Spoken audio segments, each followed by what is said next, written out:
Menteri Perdagangan Budi Santoso mengungkapkan rencana revisi peraturan untuk menata kembali ekosistem e-commerce atau belanja daring. Mendak tak ingin ada salah satu pihak yang merasa rugi dari kebijakan yang dijalankan. Budi menyebut saat ini pihaknya tengah mempersiapkan revisi peraturan Menteri Perdagangan soal ekosistem e-commerce.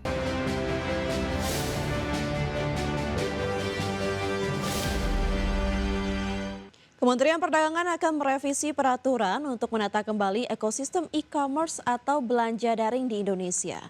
Mendak Budi Santoso tak ingin ada salah satu pihak yang merasa rugi dari kebijakan yang dijalankan. Harapannya pembahasan ekosistem e-commerce itu bisa selesai pada Mei 2026 ini. Menteri Perdagangan Budi Santoso mengungkapkan rencana revisi peraturan untuk menata kembali ekosistem e-commerce atau belanja daring. Mendak tak ingin ada salah satu pihak yang merasa rugi dari kebijakan yang dijalankan. Budi menyebut saat ini pihaknya tengah mempersiapkan revisi peraturan Menteri Perdagangan soal ekosistem e-commerce. Meski begitu, Mendak enggan mengungkapkan isinya karena masih dalam pembahasan. Budi mengatakan pada prinsipnya perlindungan konsumen menjadi penting. Selain itu, unsur hak dan kewajiban konsumen serta penjual dalam ekosistem e-commerce tadi juga turut menjadi perhatian. Harapannya pembahasan ekosistem e-commerce itu bisa selesai pada Mei 2026 ini. Ekosistem e-commerce itu kan banyak sekali. Jadi kita nggak hanya ngomongin yang besar, yang kecil, tapi semua stakeholder yang terkait dengan e-commerce. Hak dan kewajibannya supaya tidak ada yang dirugikan, ya, harus saling menguntungkan sehingga semua itu berjalan. Antara kan e-commerce juga butuh seller, ya. Seller juga butuh e-commerce. Tapi bagaimana mereka itu bisa berjalan bersama, ya, dan kewajiban masing-masing harus terpenuhi, harus saling menguntungkan. Ya, kalau ada yang dirugikan nanti pasti ekosistem itu tidak berjalan dengan bagus. Tentu banyak instrumen yang kita lihat kembali, ya. Kita lihat kembali, kita evaluasi kembali. Sebelumnya, pemerintah berencana mengatur biaya administrasi atau admin fee di situs e-commerce seperti Shopee, Tokopedia, Lazada, dan platform sejenis melalui revisi Peraturan Menteri Perdagangan Nomor 31 Tahun 2023. Rencana ini mendapat perhatian dari Asosiasi E-commerce Indonesia yang meminta agar kebijakan tersebut disusun secara hati-hati agar tidak berdampak luas pada ekosistem perdagangan digital nasional. Tim Liputan IDX Channel. Pemirsa, PT IMC Pelita Logistik Tbk menetapkan dividen tunai 25,6 miliar rupiah atau Rp5 per saham untuk tahun buku 2025.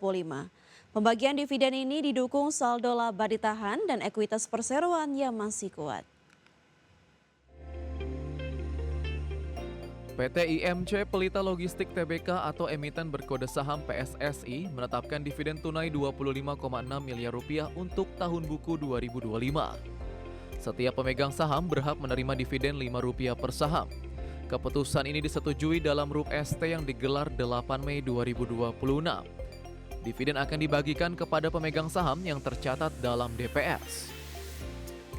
Nilai dividen tercatat 4 kali lipat dari laba bersih yang diatribusikan kepada entitas induk. Laba bersih perseroan pada 2025 tercatat 4,1 miliar rupiah. Meski demikian, perseroan masih memiliki saldo laba ditahan yang kuat untuk menjaga kebijakan pembagian dividen. Saldo laba ditahan yang tidak dibatasi penggunaannya mencapai 1,61 triliun rupiah.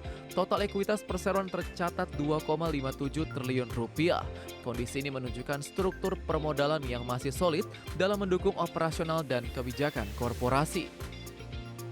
Dividen pasar reguler dan negosiasi ditetapkan pada 20 Mei 2026. Ex-dividen pasar reguler pada 21 Mei 2026. Pembayaran dividen akan dilakukan pada 11 Juni 2026 kepada pemegang saham yang tercatat pada 22 Mei 2026. Tim Liputan IDX Channel. PT Goto Gojek Tokopedia Tbk berencana melakukan buyback saham dengan nilai maksimal 3,5 triliun rupiah. Aksi korporasi ini ditujukan untuk memperkuat struktur permodalan dan menjaga kinerja saham perseroan. PT Goto Gojek Tokopedia Tbk atau emiten berkode saham Goto kembali mengumumkan rencana pembelian kembali saham. Nilai buyback maksimal mencapai 3,5 triliun rupiah. Aksi ini akan dimintakan persetujuan dalam RUPS LB pada 18 Juni 2026. Pelaksanaan buyback dijadwalkan berlangsung hingga 18 Juni 2027. Perseroan menegaskan jumlah saham yang dibeli kembali tidak akan melebihi 10% dari modal disetor termasuk saham treasury yang telah dimiliki. Hingga 30 April 2026, Gotoh memiliki 39,29 miliar saham treasury, setara 3,30% dari total modal ditempatkan dan disetor.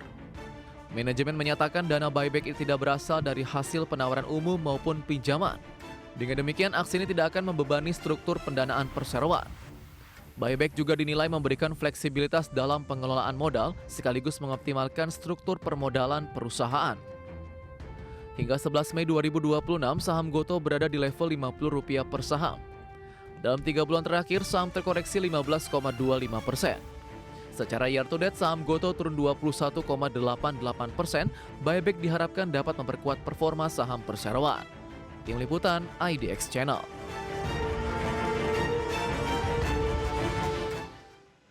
PT Jasa Armada Indonesia Tbk bersama PT Pelindo Jasa Maritim memperkuat layanan maritim untuk mendukung program hilirisasi nasional. Dukungan ini mencakup angkutan laut tunda pandu dan terminal khusus bagi komoditas strategis seperti nikel, tembaga, dan batu bara. PT Jasa Armada Indonesia Tbk atau emiten berkode saham IPCM bersama PT Pelindo Jasa Maritim mendukung kelancaran transshipment dan transportasi laut. Dukungan diberikan untuk komoditas strategis seperti nikel, tembaga, dan batu bara. Sinergi ini memperkuat layanan angkutan laut tunda pandu dan pengelolaan terminal khusus sekaligus mendukung agenda hilirisasi nasional. IPCM melayani kapal kargo komoditas energi dan mineral di berbagai wilayah strategis. Untuk batu bara, layanan diberikan di Pelindo Regional 2 Melaboh dan PT Bukit Asam. Untuk LNG, perseroan beroperasi di Tersus PT Jawa 1 Power dan PT PGN LNG Indonesia. Sementara untuk nikel, IPCM melayani Pelabuhan Weda dan Tersus NCKL di Laiwi. Perseroan fokus pada peningkatan kapasitas angkut tunda pandu dan terminal khusus. IPCM dan SPJM juga menjalin kolaborasi dengan BUMN pemilik proyek hilirisasi termasuk PT Bukit Asam dan Pertamina. Langkah ini untuk memastikan kelancaran rantai pasok energi dan mineral nasional. IPCM membukukan laba bersih Rp45,57 miliar pada kuartal 1 2026, naik 3,03% dibandingkan periode yang sama tahun sebelumnya. Total aset meningkat menjadi Rp1,79 triliun dan arus kas operasi naik 36,29% menjadi Rp102,10 miliar. Kinerja ini menjadi fondasi ekspansi dan dukungan hilirisasi nasional. Tim Liputan IDX Channel. Menteri SDM Bahlil Lahadalia menawarkan agar fasilitas penyimpanan cadangan atau storage minyak ASEAN dibangun di Indonesia. Nantinya storage minyak yang bakal dibangun akan berkapasitas besar dan akan menyuplai kebutuhan minyak negara-negara di Asia Tenggara. Menteri SDM Bahlil Lahadalia menawarkan agar fasilitas penyimpanan cadangan atau storage minyak ASEAN dibangun di Indonesia. Menurut Bahlil, ide itu dilontarkan tatkala dirinya mendampingi Presiden Prabowo Subianto menghadiri konferensi tingkat tinggi ASEAN ke-48 di Cebu, Filipina pekan lalu. Nantinya, storage minyak yang bakal dibangun akan berkapasitas besar, sebab storage tersebut akan menyuplai kebutuhan minyak untuk negara-negara di Asia Tenggara. Bahlil mengaku telah mengajak sejumlah negara tetangga untuk bekerja sama dalam proyek tersebut. Kendati masih sebatas ide, Bahlil menilai pembangunan storage minyak ASEAN merupakan langkah strategis, apalagi Indonesia sendiri sedang berproses membangun storage nasional yang saat ini studi kelayakannya sedang berjalan. Nah, ini adalah ide yang bagus. Kita membangun storage di mana aja, tapi kemarin saya tawarkan untuk di Indonesia. Kita membangun cadangan yang cukup besar, yang pada akhirnya kemudian ini menyuplai ke negara-negara di Asia Tenggara. Selain rencana membangun storage minyak untuk kawasan, KTT ASEAN juga membahas optimalisasi penggunaan potensi energi baru dan terbarukan. Langkah ini merupakan upaya untuk mengamankan pasokan sumber daya energi. Tim Liputan IDX Channel. Menteri Koordinator Bidang Perekonomian RI Erlangga Hartarto melakukan kunjungan kerja ke 3 negara Eurasia, yakni Kazakhstan, Rusia, dan Belarus. Rangkaian kunjungan kerja tersebut dilaksanakan untuk memperkuat kerjasama ekonomi bilateral dan kelembagaan dengan negara-negara mitra strategis Indonesia di kawasan Eurasia. Menteri Koordinator Bidang Perekonomian RI Erlangga Hartarto melakukan kunjungan kerja ke 3 negara Eurasia, yakni Kazakhstan, Rusia, dan Belarus pada tanggal 10 hingga 16 Mei 2026. Rangkaian kunjungan kerja tersebut dilaksanakan untuk memperkuat kerjasama ekonomi bilateral dan kelembagaan dengan negara-negara mitra strategis Indonesia di kawasan Eurasia. Kunjungan kerja ini berlangsung dalam momentum yang strategis, yaitu seiring dengan telah ditandatangannya Indonesia-Eurasian Economic Union Free Trade Agreement pada tanggal 21 Desember 2025 yang lalu. Kesepakatan tersebut akan menjadi platform penting untuk memperluas akses pasar, meningkatkan perdagangan, memperkuat konektivitas logistik, serta membuka peluang kerjasama ekonomi yang lebih luas antara Indonesia dan negara-negara anggota Eurasian Economic Union.